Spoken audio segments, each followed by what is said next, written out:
Валандовската смоква е една од највкусните на штипскиот пазар.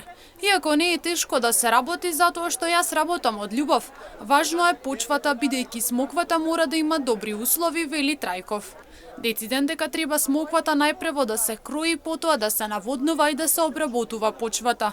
Да нема трева за да може да опстане едно дрво смоква. Смоквата е доста побарована, кроje се, наводнува се.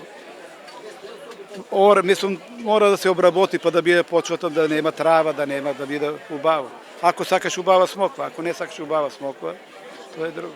Иако побарувачката е задоволителна, нема доволно производство на смоквата бидејќи годината е сушна и самата природа е негативна.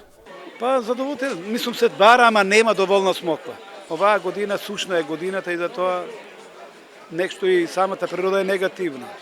И затоа нема доволно. Најчесто домакинките купуваат смоква за да подготват сладок џем, а знаат да направат и сладко од смокви, вели Трајков и додава дека има љубители на смокви кои ја конзумираат свежа.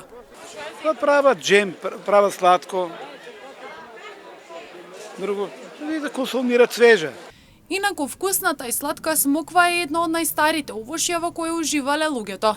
Смоквата е природно богата со голем број на хранливи фитоматерии, витамини и антиоксиданси корисни за здравјето. Сувите смокви представуваат концентриран извор на витамини и минерали.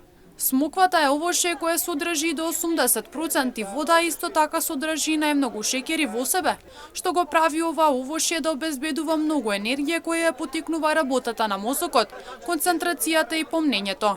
Па со оглед на тоа можеме слободно да заклучиме дека смоквата е омилено овошје на мозокот. Смоквата е овошје кое е подеднакво вкусно и здраво, свежо или сушено.